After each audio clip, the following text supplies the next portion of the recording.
رہا ہوں سکینہ قید ہو کر نعرہ سربات عزیزوں آج یہ نئے رنگ ہے زمانے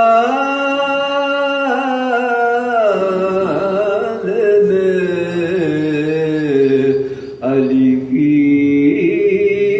بیٹیاں جاتی ہیں قید خانے میں بندھی ہے ایک رسم قیدیوں کے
اہل بیت نبوی جب سر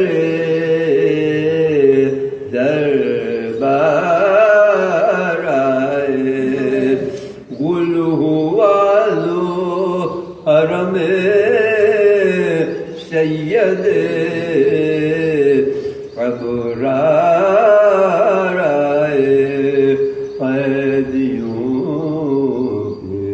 تماشے کو ستمگار آئے سر کو نوڑائے ہوئے عابد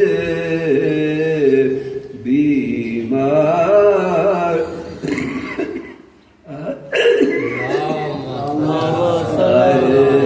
مضطرب پردے حیا سے جو سوا ہونے لگی بھی دیا ہاتھوں سے مجھا کہ سب رونے لگی اہل بیت عید نے اپنے محل میں جو سنا شور و پکار باپ پر دیکھنے آئی کہ یہ واقعہ کا جلد کوشش اتر کر یہ خواصوں سے کہا پوچھو تو گہری پر جا کر کہ یہ غل ہے کہتا چادر سر پزو ممکن نہیں جا کھوتی ہے اور بے کو سر دربار طلب ہوتی ہے اہل بیت حکم یہ سن کے خواص آئی جو دروازے پر پوچھ کر پائی نگہبان سے ماتم کی خبر سامنے آئی تو یہ کہنے لگی پیٹ کے سر ہے غضب لٹ گیا بغدو میں کونین کا گھر کاٹ کر حضرت شبیر کا سر لائے ہیں ابھی دربار میں نام سے حسین آئے ہیں ابھی دربار میں نام سے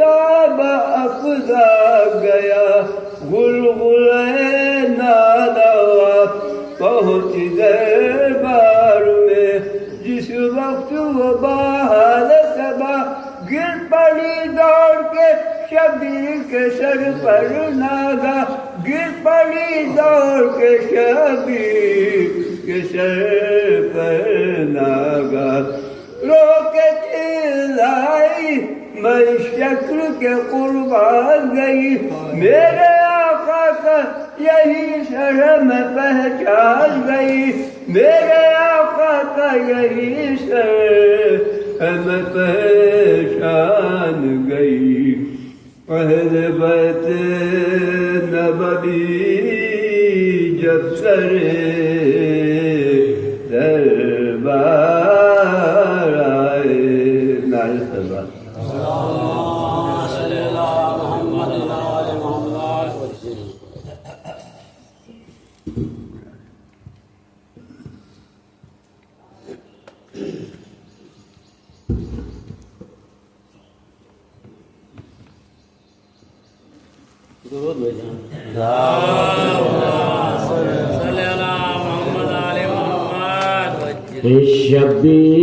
شبیر کے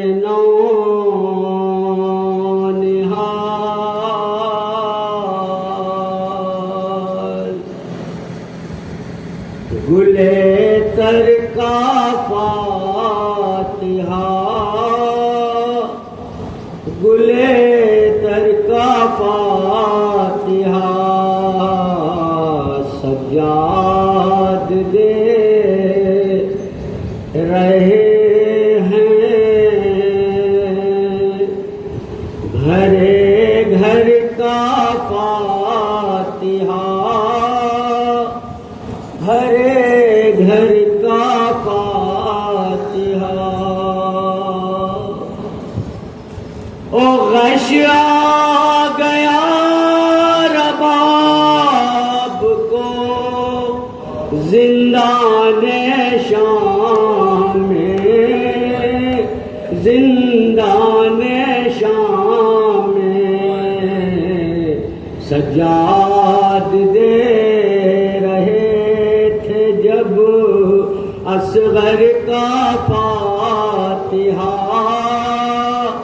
اصغر کا فاتحہ او زینب کو یاد آ گئے بازو کٹے ہوئے بازو کٹے ہوئے سجاد دے رہے تھے جب اکبر کا فاتحہ اکبر کا فاتحہ او چند روٹیوں کی گوندھ میں پانی بھی گرم تھا پانی بھی گرم تھا اس شان سے ہوا تھا 72 کا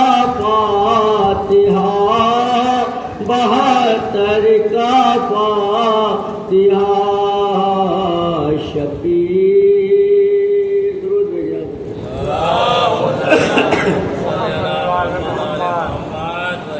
یہ کیسا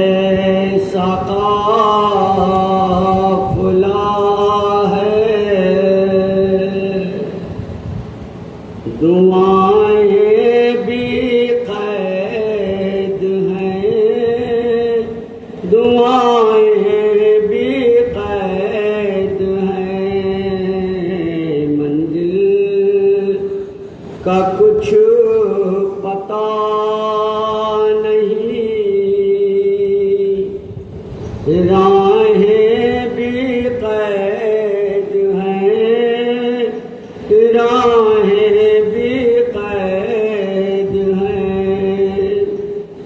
او کیسے اسیر ہیں میرے معبود ان کے ساتھ معبود ان کے ساتھ بچے بھی قید بچوں کی مائیں بھی قید ہیں مائیں بھی قید ہیں او باہر نہ جائے رونے کی آواز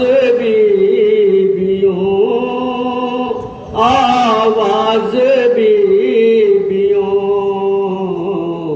حاکم کا حکم ہے کہ صدائیں بھی قید ہیں صدائیں بھی قید ہیں وہ بیٹھی ہے سر کھلے ہوئے اونٹوں کی پشت پہ اونٹوں کی پشت پہ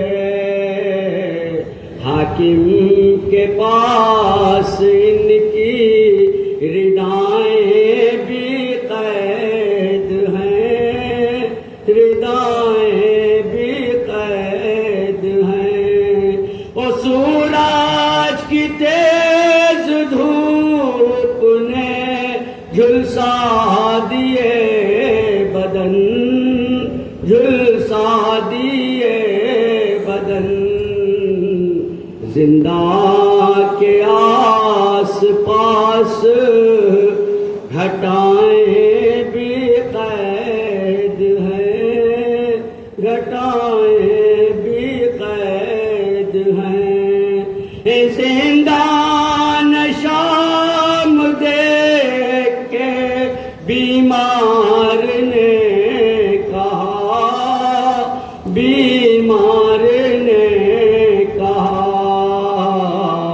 زندان میں میرے ساتھ ہوائیں بھی قید ہیں ہوائیں بھی قید ہیں وہ عباس کے علام سے نہ کرنا جدائی سے نہ کرنا جدائی سے اس مشق میں سکینہ کی یادیں بھی قید ہیں یادیں بھی قید ہیں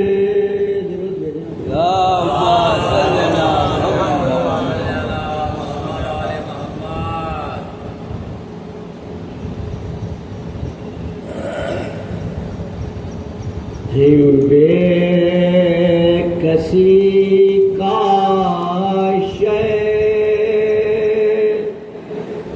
کا چرچا رہ گیا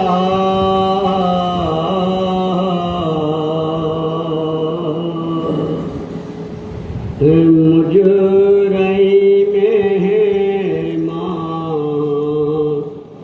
پیاسا رہ گیا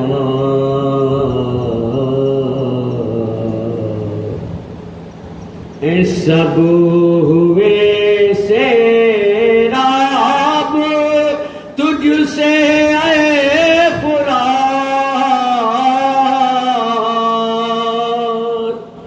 قافلہ یسر کا پیاسا رہ گیا اوڑتی کیوں بنت علی بے کفن بھائی کا لاشا رہ گیا تیر اصغر نے جو کھایا دھوپ میں باپ کے ہاتھوں پہ بچہ چرچا رہ گیا، زخم کھاتے ہی جو اکبر گر گئے،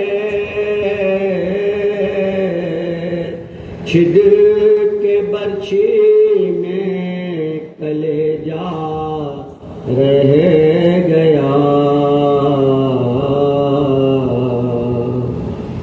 ڈگمگا کر جب گرے گھوڑے سے شاہ،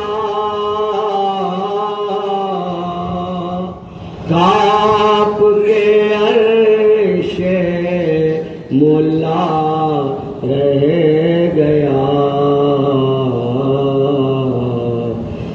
سو گے کب تک اب اٹھو انیس، دن بڑا غفلت میں تھوڑا رہ گیا، بے کسی کا شے کا چرچا رہ گیا،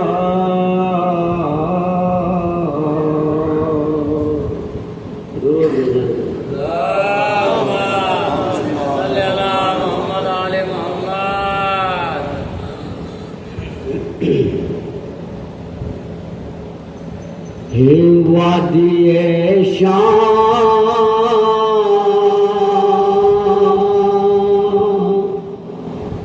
سے ہو کر جو ہوا آتی ہے،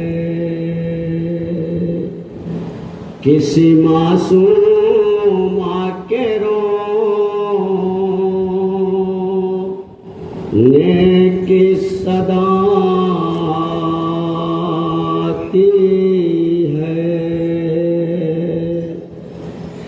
کیا یتیم کوئی روتی ہے پدر کے غم میں، قید خانے سے جو آواز بکا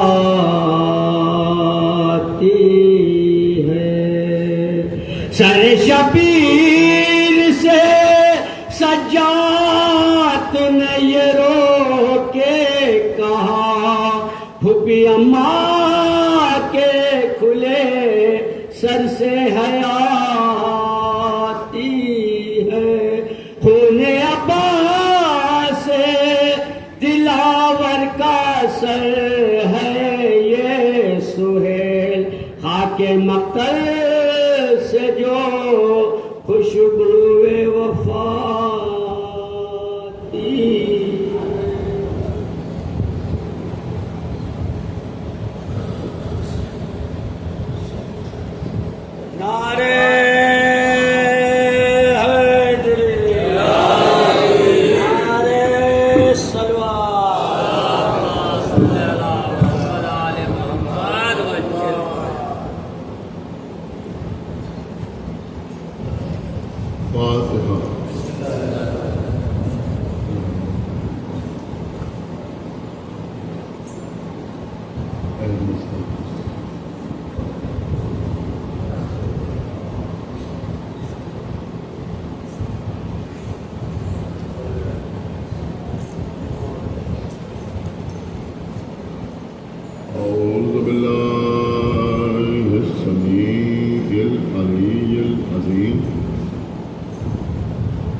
جد الحسن والحسین ابو القاسم محمد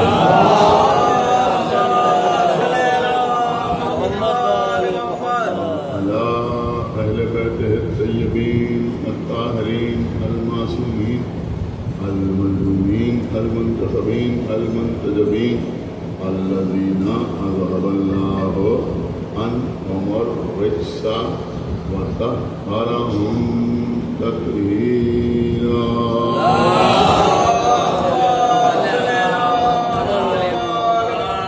ولعنة الله على أعدائهم وقتلتهم وغاسلي حقوقهم ومنكري فضائلهم ومصائبهم أجمعين من الآن إلى يوم الدين. أما بعد فقد قال الله سبحانه تبارك وتعالى في كتابه المجيد وفرقانه الحميد وقوله الحق. بسم الله الرحمن الرحيم. يا أيها الذين آمنوا أطيعوا الله وأطيعوا الرسول وأولي الأمر منكم. صلوات.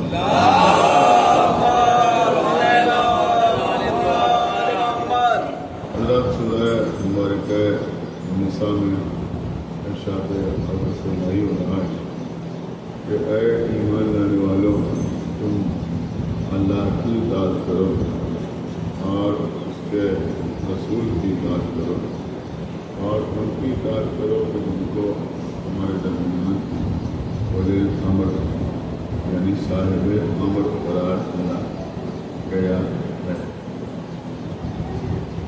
ہماری تاریخ میں ایک شخصیت ہے جن کا نام نامی اسم گرامی فضل ابن شادان.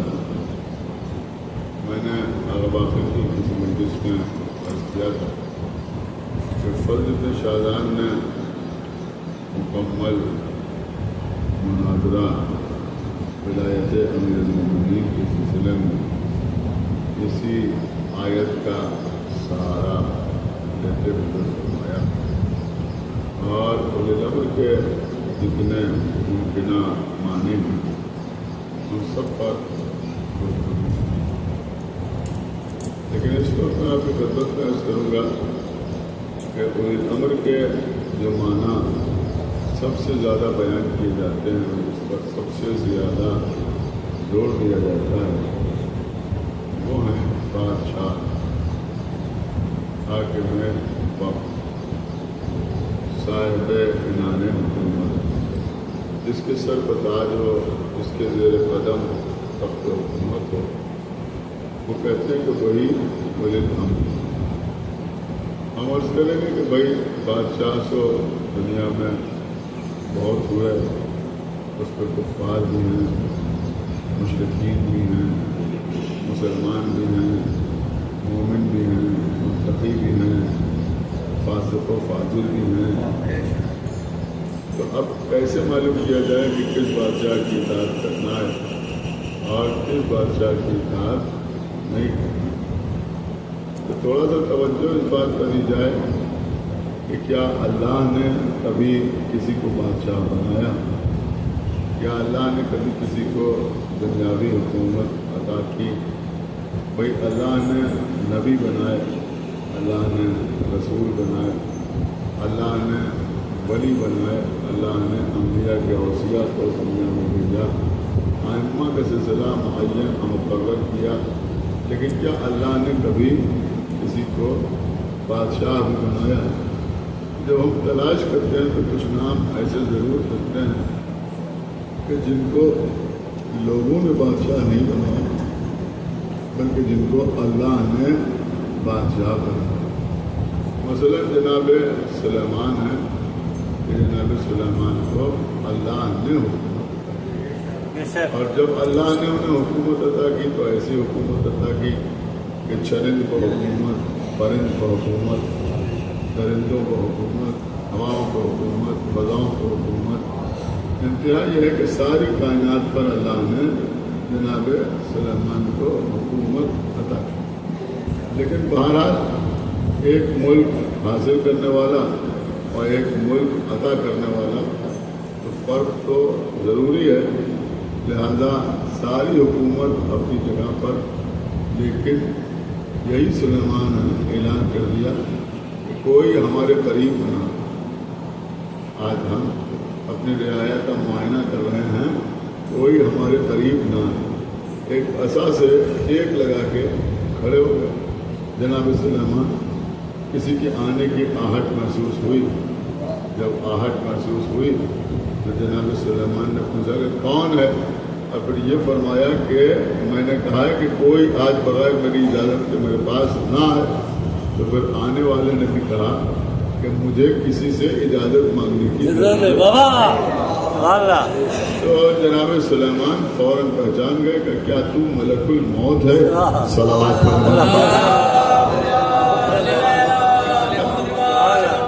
کئی باتیں سمجھ میں آتی ہیں اس سے، جس کے اوپر غور کیا جا سکتا ہے۔ پہلی بات تو یہ سمجھ میں آتی ہے کہ جناب سلیمان نے کہا کہ آج کوئی بغیر میری اجازت کے میرے پاس نہ۔ مفسرین نے لکھا کہ جناب سلیمان کو یہ جملہ قدرت کو کچھ زیادہ مناسب معلوم نہ ہو، اس لیے کہ اللہ غرور کو پسند نہیں کرتا، اللہ تکبر کو پسند نہیں کرتا، اللہ اناز کو پسند نہیں کرتا۔ صلوات پڑھا۔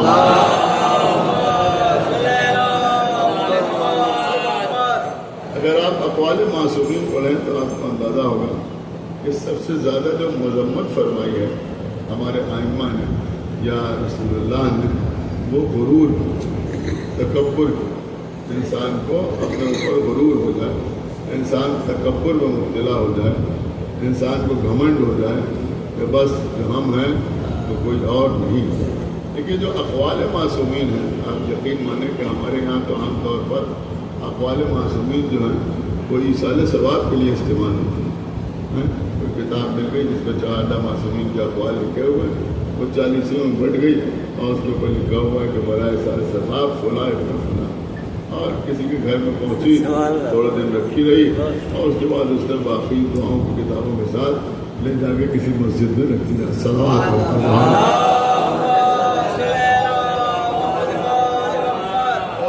لیکن اگر آپ غور کریں تو اقوال معصومین یا زیادہ سے زیادہ آج کل اگر کوئی قول معلوم ہو گیا تو اسے فیس بک پہ پوسٹ کر دیا یا واٹس ایپ پہ بھیج دیا، اور اس کے بعد دیکھا کہ کتنے لائکس آئے اور کتنے لوگوں نے دیکھا، اور بس۔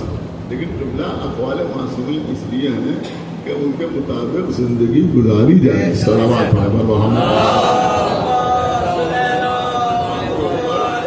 اور کیا جائے، یوں ہی تھوڑی اقوال معصومین اس پر عمل ہی نہ کیا جائے۔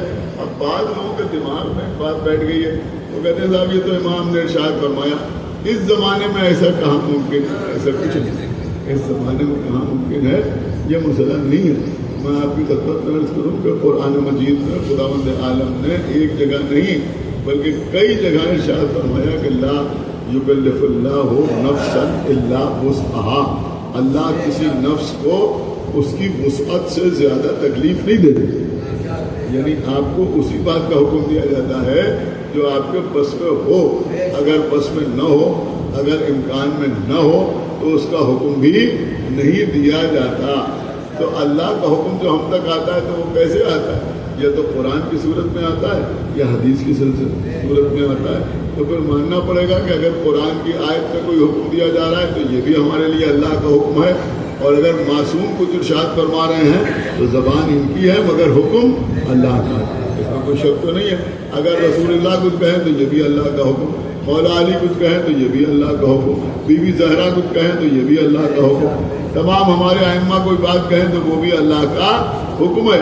تو اب یہ بات غور کرنے کی ہے کہ اگر امام کسی بات کا حکم دے رہے ہیں تو آپ یہ کہہ کے دامن نہیں بچا سکتے کہ اس زمانے میں ہمارے امکان میں کہاں ہے۔ ارے بھائی اگر آپ کے بس میں نہ ہوتا تو امام حکم ہی نہ دیتے۔ صلوات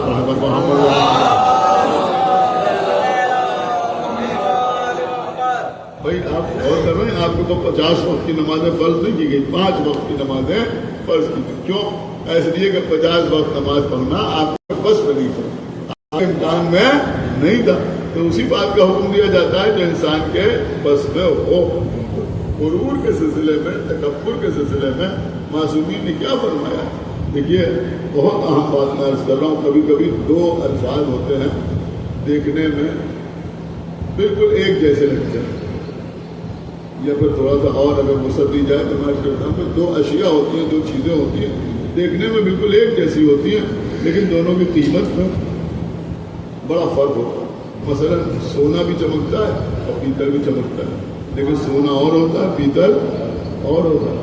تو اسی طرح سے دو الفاظ ہیں. ایک لفظ ہے خود شناسی. خود شناسی، خود شناسی کا مطلب کیا ہوتا ہے؟ خود شناسی کا مطلب ہوتا ہے اپنے آپ کو پہچاننا. اپنے آپ کو پہچاننا یہ بہت اچھی چیز ہے. خود شناسی، انسان اپنے آپ کو پہچانے کہ ہم کیا ہیں. خود شناسی کا مطلب یہ ہوتا ہے کہ ہم کو اپنی اچھی بری تمام صفتوں کا علم ہو. اسے کہتے ہیں خود شناسی. اگر ہم کو یہ معلوم ہو کہ ہم میں طاقت کیا ہے تو ہمیں یہ بھی معلوم ہو کہ ہماری کمزوری کیا ہے.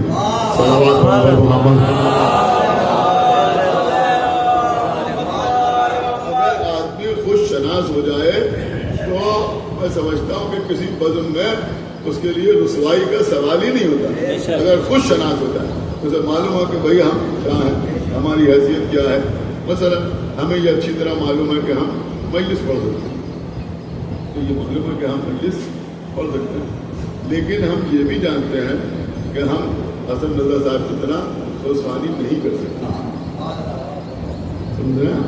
یہ بھی ہم معلوم ہے کہ ہم اس کی طرح سوسوانی نہیں کر سکتے. ہمارے پاس وہ آواز نہیں ہے، ہمارے دل میں وہ ہڈی نہیں ہے، ہم اس طرح سے سوسوانی نہیں کر سکتے جیسے یہ کر سکتے ہیں. تو اسے کہتے ہیں خود شناسی. اب اگر ہمیں یہ علم نہ ہو تو قیامت ہے. صلوات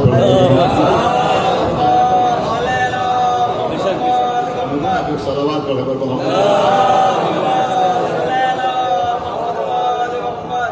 تو جتنا تذکرہ آپ ہماری مجلس سن کے ہمارا کرتے ہیں، اگر ہم بیٹھ کے سوسوانی کرنے لگے تو اس سے زیادہ تذکرہ کریں. ایک صلوات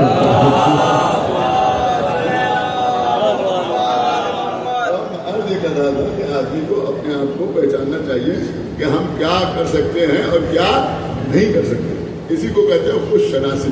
اپنے آپ کو پہچاننا، اس سے بڑی کوئی عقل مندی ہی نہیں کہ انسان اپنے آپ کو پہچانتا ہو کہ بھائی کیا چیز ہمارے لیے بہتر ہے، کیا چیز ہمارے لیے بہتر نہیں ہے، کون سا لباس ہم پہ اچھا لگے گا، کون سا لباس ہم پہ اچھا نہیں لگے گا، ہماری عمر کیا ہے، ہمارا ڈیل ڈول کیا ہے.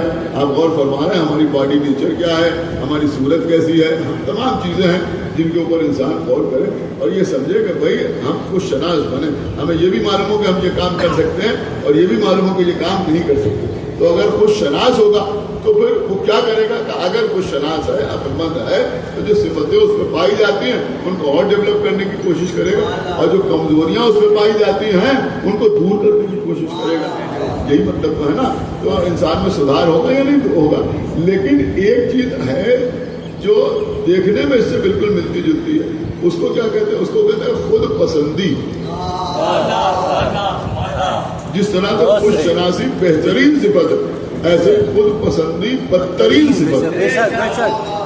یعنی انسان اپنے آپ کو پسند کرنے لگے. بس جو ہے وہ ہم ہیں.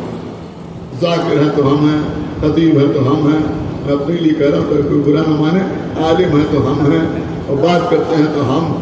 سمجھ رہے ہیں؟ تمیز ہے تو ہمیں، تہذیب ہے تو ہمیں، کلچر ہے تو ہمارے پاس، زبان ہے تو ہمارے پاس، مجلس کرتے ہیں تو ہم، ماتم کرتے ہیں تو ہم، مسجد میں افطاری بھیجتے ہیں تو ہم. ایک صلوات پڑھو.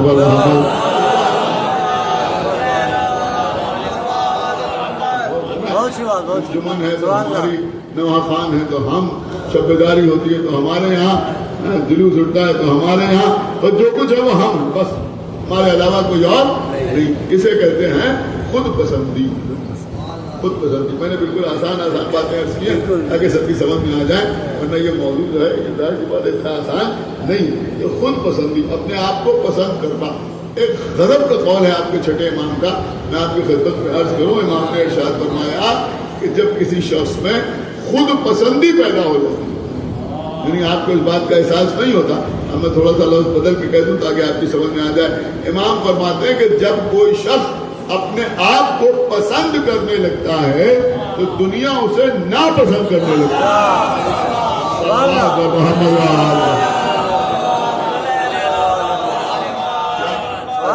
جملہ ہے کہ جب کوئی اپنے آپ کو پسند کرنے لگتا ہے تو پھر دنیا اسے ناپسند کرنے لگتی ہے. اور اس کا سبب بھی بیان فرمایا کہ سبب یہ ہے کہ جب کسی میں خود پسندی پیدا ہو جاتی ہے تو اصلاح کی گنجائش تمام ہو جاتی ہے. اس کی سمجھ میں آپ کو یہ آ رہا ہے کہ بھائی میں کمپلیٹ مین ہوں اور ان میں کوئی کمی نہیں ہے بس. تو اب اگر کوئی سمجھا رہا ہے کوئی بات کہہ رہا ہے تو اس کی سمجھ میں آنے والی نہیں ہے.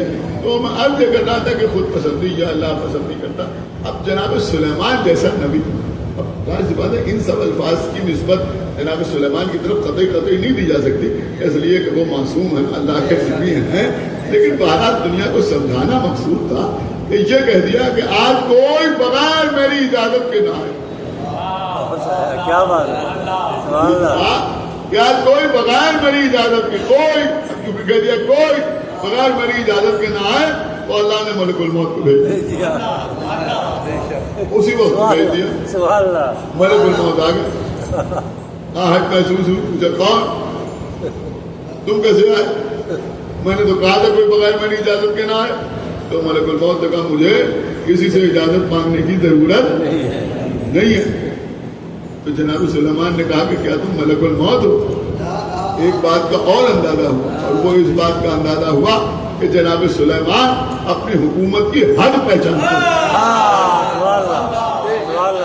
تبھی تو فرمایا کہ کیا تم ملک الموت ہو, یعنی یہ جانتے تھے کہ فرشتے بھی نہیں آ سکتے, زمین و آسمان کی کوئی مخلوق نہیں آ سکتی, لیکن معلوم تھا کہ ملک الموت جو ہے وہ میری حکومت کے زیر سایہ نہیں ہے. لہذا کہا کہ کیا تم ملک الموت ہو؟ ہاں ملک الموت ہے. کیوں آئے ہو؟ روح قبض کرنے کے لیے آئے. روح قبض کرنے کے لیے آئے. تو کہا اچھا میں گھر چلا جاؤں اندر؟ کہا نہیں, اس کی بھی اجازت نہیں. کہا اچھا لیٹ جاؤں؟ کہا لیٹنے کی بھی پرمیشن نہیں. کہا اچھا بیٹھ جاؤں؟ کہا نہیں, بیٹھنے کی بھی گنجائش نہیں. کہا پھر اسی طرح جیسے آپ اثاثے تکیہ کیے ہوئے کھڑے ہوئے ہیں اسی طرح سے ہم آپ کی روح قبض کر لیں. تو ایسے ہی جناب سلیمان کی روح قبض ہو گئی. سمجھ رہا ہوں, روح قبض ہو گئی. لیکن ابھی تو بزرگ علماء کا نقطہ ہے, میرا نہیں ہے. بس میں وہ عرض کر دوں اور اس کے بعد مسائل بات مختصر سمجھنی ہوتی ہے. بزرگ علماء نے یہاں کے اوپر ایک نقطہ پڑھا کہ بھائی اللہ کو ناز پسند نہیں ہے. تھوڑا سا مظاہرہ جناب سلیمان سے ہوا اور انہوں نے کہا کہ آج کوئی میرے پاس نہ آئے. تو ان کے ناز کو ختم کرنے کے لیے اللہ نے اسی وقت ملک الموت کو بھیجا. لیکن اب اسے کیا کیا جائے کہ ملک الموت نے جو جملہ کہا وہ بھی غرور پر مبنی تھا. اس نے کہا کہ مجھے کسی سے اجازت مانگنے کی ضرورت نہیں, مجھے کسی سے سلیمان نے کہہ دیا کسی سے اجازت مانگنے کی ضرورت نہیں. تو اللہ نے کہا اچھا تم نے کہہ دیا مجھے کسی سے اجازت مانگنے کی ضرورت نہیں, تو ایک دروازہ ایسا ضرور ہے. صلوات پر ہمیں پسند اللہ علیہ.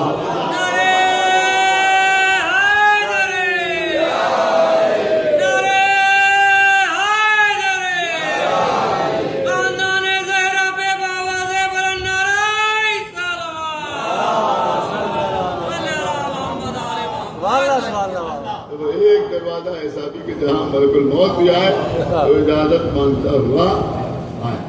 لیکن افسوس جس دروازے پر ملک الموت اجازت مانگتا ہوا نظر آئے, جس دروازے پر فرشتے مسکین و یتیم معصیر بن کے بھیک مانگتے ہوئے نظر آئے, جس دروازے پر رسول اللہ دن میں 5 مرتبہ سلام کرتے ہوئے نظر آئے, ہم نے دیکھا کہ وہی دروازہ جلایا جا رہا ہے.